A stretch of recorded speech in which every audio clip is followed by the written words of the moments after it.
அறிவிக்கிறதா இருக்காங்க, கொடுக்க போகிறதா இருக்காங்க. எங்களுக்கெல்லாம் ரொம்ப சந்தோஷமாக இருக்குது. ஏன்னா நாங்கள் திரையுலகத்தை சார்ந்தவங்க எல்லாருமே எல்லாம் எந்த ஒரு சந்தர்ப்பத்தில் எல்லாம் ஒன்று கூடுவோம் அப்படின்றதுக்காக ஒவ்வொரு சந்தர்ப்பத்திலையும் எதிர்பார்த்துட்ருப்போம். அது இப்போ நடக்க போகுது. ஒரு பெரிய குடும்ப விழாவாக நடக்க போகுது. திரையுலகமே திரள போகுது. ஒரு படம் இத்தனை கோடி ரூபாவை சம்பாதிச்சது, ஒரு நடிகர் இவ்வளோ கோடி ரூபாய் சம்பாதிக்கிறார், அப்படி எல்லாத்த விட ஒரு உயரிய விருது வாங்குறது தான் உண்மையாகவே ஒரு கலைஞருக்கு, ஒரு கலைஞர்களுக்கு, படைப்பாளிகளுக்கு வந்து ரொம்ப சந்தோஷம் தர்ற விஷயம். அது இப்போ நடக்க போகுது. நாங்கள்லாம் சந்தோஷமாக அந்த ஒரு தேதிக்காக வெயிட் பண்ணிகிட்ருக்கோம். இந்த நேரத்தில் மாண்புமிகு முதலமைச்சர் அம்மா அவர்களுக்கு எங்களுடைய தென்னிந்திய நடிகர் சங்கத்தின் மனமுவந்த நன்றியை தெரிவிச்சுக்கிறோம். இது உங்களுக்கு எவ்வளவு ஒரு அங்கீகாரமா இருக்கு? நீங்க ஒரு மாநில அரசு கொடுக்குறீங்க, கலைமணி விருது வந்து எவ்வளவு ஒரு அங்கீகாரம் நினைக்கிறீங்க?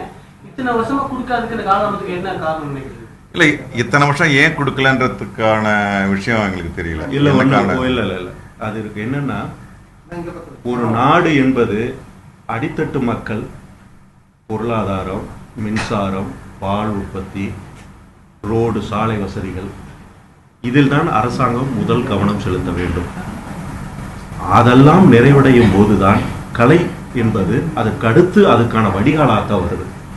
அப்போ ஒரு அரசாங்கம் சில இக்கட்டான சமயங்களில் எதுக்கு ஃபர்ஸ்ட் ப்ரிஃபரன்ஸ் கொடுக்கணும் அப்படின்னு இருக்கு. எனக்கு விருப்பப்பட்ட துறையாக இருக்கலாம், அது தேவையானதாக கூட இருக்கலாம். அதை தள்ளி வைப்பது ஒரு அரசாங்கத்தினுடைய கடமை. அதுதான் சரியான அரசாங்கமும் கூட. அந்த விதத்தில் கடந்த காலகட்டங்களில் எதற்கெல்லாம் முன்னுரிமை கொடுக்கப்படணுமோ அதுக்கெல்லாம் கொடுக்கப்பட்டு, அதற்கு வட்டியும் முதலுமாக சேர்ந்து இப்போ ஒரு மிகப்பெரிய விழாவாக அதை எடுத்து செய்கிறோம் அப்படின்னு சொல்லதை நாங்கள் உண்மையிலுமே பாராட்டணும். அதே சமயத்தில் அதை மனமுந்து நாங்கள் அங்கீகரிக்கிறோம். அதனால் அந்த கடந்த காலம் அப்படிங்கிற வார்த்தையை தயவு செய்து தவிர்த்துருங்க. இது ஒரு சரியான மகிழ்ச்சிகரமான செய்தி. நடிகர் சங்கம் எப்போ கட்டப்படும்? அதுக்கான நிதி திரட்டுறதுக்கு அடுத்த கட்ட நடவடிக்கை எப்படி, என்ன பண்ண போறீங்க? அதுக்கான ஒரு கட்டம் ஆரம்ப வேலைக்கான ஒரு நிதி திரட்டியாச்சு. இப்போ அடுத்த கட்ட நிதி திரட்டத்துக்கான இது இருக்கு. விஷால் அவர்கள், கார்த்தி அவர்கள் இருவரும் தனித்தனிய படங்கள் எடுத்து அவங்களுடைய சம்பளத்தை முழுசா தென்னிந்திய நடிகர் சங்கத்துக்கு கொடுக்க இப்போ 24 கோடி ரூபாய் என்பது எங்கள் கட்டிடத்திற்காக நாங்கள் திட்டமிடப்பட்டிருக்கு. அதில் முதல் கட்டமாக பழைய கடன் சேர்ந்து 10 கோடி ரூபாய் நாங்கள் மொத்தமாக கலெக்ட் பண்ணோம். அந்த 2 கோடி ரூபாய் எல்லாம் போக 7 கோடி ரூபாய் இன்னைக்கு எங்கள் கைவசம் இருக்கு. இன்னும் 3 7 எங்களுக்கு தேவை. 1 7 2 7 14 3 7 21 4 7 28. இன்னும் 3 7 தான் எங்களுக்கு தேவையானது. அதனால ஒவ்வொரு 7களாக நாங்கள் பிளான் பண்ண போறோம். அதுக்கு ஆரோக்கியமா திட்டமிட்டு நாங்கள் தனிப்பட்ட நபர்கள் சேர்ந்து மட்டுமல்ல, ஒரு கூட்டு முயற்சியாக எல்லாத்தையுமே ஒருங்கிணைத்து இந்த அடுத்தடுத்த ஸ்டெப் பிளான். கபாலி படம் ரிலீஸ் ஆகிறதுக்கு முன்னாடியே இணையதளத்தில் வெளியாச்சு. எப்படி நீதிமன்றம் தடை பண்ணிச்சு 69க்கு மேல இணையதளங்கள், அதை மீறி தடை வெளியே வந்துச்சு. அது எந்த மாதிரியான ஒரு ஆரோக்கியமான சினிமாவுக்கு அதை நீங்கள் எப்படி பார்க்குறீங்க? உங்களுக்கு தடையை எப்படி, எந்த அளவுக்கு அது சினிமாவை பின்னோக்கி கொண்டு போகுது? அதை இன்னும் மத்திய மாநில அரசுகள் எவ்வளவு கவனம் செலுத்தணும் அந்த மாதிரியான வெளியாவதை தடுப்பதில்? சார், இது ஒரு விளையாட்டு சார். இணையதளம் என்பதே ஒரு விளையாட்டு. வியாபாரம் என்பது அதுக்குள்ள ஒரு மிகப்பெரிய வியாபாரம் அடங்கி இருக்குங்கிறது ஒரு பகுதி. இன்னொரு சில பேருக்கு அது ஒரு விளையாட்டான ஒரு பகுதியாக மாறி இருக்கு. அது ஒரு ஹியூமன் சைக்காலஜி அழகா அதில் பிளே பண்ணுது. இதுல நீங்க சினிமாவை மட்டும் பார்க்காதீங்க. கடந்த முறை தேர்தலில் மிகப்பெரிய அளவில் இணையதளம் பங்கெடுத்துக்கிட்டது. விமர்சனங்கள், தலைவர்களை விமர்சிப்பது, கட்சிகளை விமர்சிப்பது, அப்படி எல்லாமே இருந்தது. அப்படி எல்லாம் அவர்கள் எல்லாம் ஓட்டு போட வந்தார்களா அப்படின்னு ஒரு கணக்கெடுப்பை பார்த்தா வரவே இல்லை. ஆச்சரியமா இருந்தது. அப்போ இணையதளம் என்பது எல்லா தளத்திலையுமே ஒரு திருடன் போலீஸ் விளையாட்டு மாதிரியே இருக்கு. அது ஒரு மித்து. அந்த மித்துக்குள்ள ஒரு அரசாங்கம் அரசு சார்ந்து சட்டபூர்வமாகத்தான் அணுக முடியும். அந்த பார்டர் மீறி அவங்களால போக முடியாது. அப்ப அது ஒரு மிகப்பெரிய ட்ராக் பிடிச்சுதான் போய் ஆகணும். அப்போ நிஜத்துக்கும் ஒரு சினிமா வெளியிடுவது, இன்னைக்கு வெளியிட்டு 2வது நாள் அது வந்துருச்சுன்னா அதுக்கு வந்து பார்த்தீங்கன்னா ஒரு மிகப்பெரிய வியாபார வீழ்ச்சி நடந்துடும். அதுக்கப்புறம் அது கண்டுபிடிச்சாலும் கண்டுபிடிக்கலினாலும் அந்த வீழ்ச்சியை ஒரு தயாரிப்பாளர், ஒரு நடிகர் சந்திச்சு தான் ஆகணும். இந்த விளையாட்டை நிறுத்துவது என்பது ஒரு மிகப்பெரிய சவால். அந்த சவாலை அரசாங்கம் ஒரு எப்படி எடுத்துக்கணும்னா, அது ஒரு தாய் மனதோட எடுத்தால் மட்டும்தான் அதை தடுக்க முடியும். மிகப்பெரிய ஒரு இன்னும் சொல்ல போனால் ஒரு இரும்புக்கரம் கொண்டு அடக்கினால் மட்டும்தான் அது நடக்கும். பார்ப்போம். நாங்கள் எங்களவுக்கு தயாரிப்பாளர் சங்கம், இயக்குனர் சங்கம், நடிகர்கள் சங்கம் அனைத்தும் முயற்சிகள் எடுத்திருக்கோம். இப்போ சமீபத்தில் கூட நம்மளுடைய மத்திய அமைச்சர் வந்திருந்தாங்க. அவங்கள்ட்ட ஒரு கோரிக்கையாக வச்சிருக்கோம். இப்போ இந்த நிகழ்வுக்கு பிறகு தமிழக முதலமைச்சர் அவர்களிடம் நெருங்கி சென்று அவர்களுடன் இந்த விழாவிலே கூட நாங்கள் அதை பகிரங்கமாக அவங்கள்ட்ட கொடுக்க முடியும்.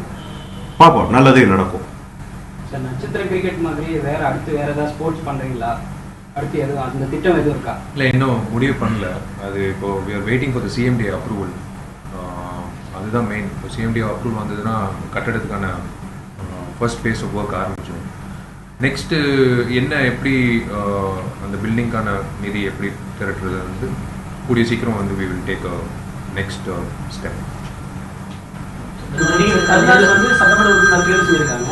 அவர் அதே பொறுப்புல என்ன நீடிக்க நடிகர் சங்கத்தில் இல்லை மாற்று ஆட்கள் நியமிக்க? இல்லை, இப்போ வரைக்கும் அவர் அந்த துணைத் தலைவர் என்ற பதவியில் நீடிக்கிறார்.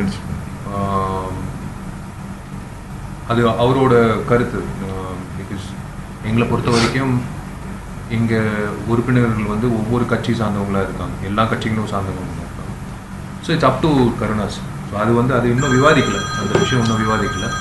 கூடிய சீக்கிரம் maybe we might take a decision வந்து. முதலமைச்சரை நேரில் சந்திக்கிறது. ஆமாம், ஏற்கனவே அப்பாயின்மெண்ட் லெட்டர் கேட்டு கொடுத்துருக்கோம். அப்பாயின்மெண்ட் வரும்போது டெஃபினட்டாக நாங்கள் போய் சந்தித்து இன்னும் ஒரு நல்ல விஷயம், நாங்கள் அடிக்கல் நாட்டு விழாக்காக நாங்கள் காத்துட்ருக்கோம். ஸோ டெஃபினட்டாக அம்மா வந்து அப்பாயின்மெண்ட் கொடுப்பாங்கன்னு நம்பிக்கை. தேங்க்யூ. வேற இல்லை, இப்போ நடிகர் சங்கம் கட்டடம் இல்லாமல் வேற ஃபியூச்சர் பிளான்ன்றது ஒன்று என்ன பெரிய அஜெண்டா ஏதாவது இருக்கு? இல்லை, அதுதான் மெயின். இப்போ நாங்கள் சொன்ன எல்லா விஷயமும் ஒவ்வொன்றா நிறைவேற்றிட்டு வந்துட்டு இருக்கோம். இப்போ குருதட்சணை திட்டம் என்ற அடிப்படையில் 80+ இருக்கிற ஆர்டிஸ்ட்டுக்கு வந்து பென்ஷன் போய்கிட்டு இருக்கு. 70+ ஆர்டிஸ்ட்க்கு இப்போ தான் ஆரம்பிச்சிருக்கோம். ஸோ இப்போ இருக்கிற நிதி வச்சுக்கிட்டு நாங்கள் முடிஞ்ச அளவுக்கு எல்லாருக்கும் ரீச் அவுட் பண்ணுறோம். அதாவது டேட்டா பேஸ் சேகரித்து இணையதளம் மூலமாக அதாவது including right from top actor till drama artist வரைக்கும் எல்லாரோட வீடியோ ப்ரொஃபைலும் ஃபோட்டோகிராஃபும் சேர்த்து ஒரு டேட்டா பேஸ் மாதிரி சேகரிக்கிறோம். ஸோ எல்லாருக்கும், அது இயக்குநர்களுக்கும் தயாரிப்பாளர் கொடுத்தோம்னா நிறைய நாடக நடிகர்களுக்கும் நிறைய, அதாவது சீனியர் ஆக்டர்ஸ் இப்போ ஃபீல்டில் இல்லாதவங்களுக்கும் வேலை வாய்ப்பு தரக்கூடிய வாய்ப்புகள் அதிகமாக இருக்குன்ற அடிப்படையில் நாங்கள் அது செய்கிறோம். நெக்ஸ்ட் வந்து இந்த பில்டிங்கான வேலைகள் தொடங்கணுன்னா அந்த பில்டிங் கூடிய சீக்கிரம் எவ்வளோ சீக்கிரமாக அந்த பில்டிங் வருதோ அதை வச்சு தான் நாங்கள் மேற்கொண்டு அடுத்தடுத்த திட்டங்களை வந்து நிறைவேற்ற முடியும். So as of now we are going on track. Last one question. நடிகர் சங்கம் இதுக்கு மாதிரி பொதுவான பல சேவைகளாக இப்போ கல்விக்கான உதவிகளாக நிறைய விஷயம் செஞ்சுருக்கோம். இப்போ வந்துக்கூடிய இந்த தலைவர்களிடம் பல எதிர்பார்ப்புகள் இருக்குது. அந்த மாதிரியான உதவிகள் இன்னும் அடுத்த கட்டத்தில் டெவலப் பண்ணுறதுக்கு என்ன ஒரு பிளான்?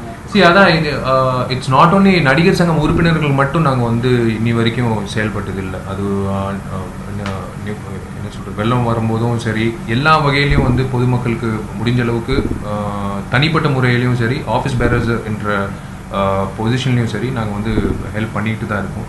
கல்வி உதவி தேங்க்ஸ் டு வைஸ்ரீ கணேஷ் அவர்களும் ஏசி சண்முகம் அவர்கள் ஃப்ரீ சீட்ஸ் கொடுக்கப்பட்டுச்சு மெம்பர்ஸோட குழந்தைங்களுக்கு. அதுவே ஒரு மிகப்பெரிய ஒரு சாதனை மாதிரி. ஸோ நெக்ஸ்ட் வந்து சொசைட்டியில் என்ன ஏதாவது ஒரு முக்கியமான ஒரு விஷயம், கல்வியாகட்டும் மருத்துவ உதவியாகட்டும், எந்த வகையில் எங்களுக்கு ஒரு விண்ணப்பம் மாதிரி வருதோ அது முடிஞ்ச அளவுக்கு தனிப்பட்ட முறையிலையோ இல்லை ஈஸியில், அதாவது எக்ஸிக்யூட்டிவ் கமிட்டி மீட்டிங்கில் வச்சு அதை வந்து நிறைவேற்றுறதுக்கான வேலைகளில் நாங்கள் எப்போவுமே மும்முரமாக இறங்கியிருக்கோம். Thank you. Okay, thank you. Thank you. JD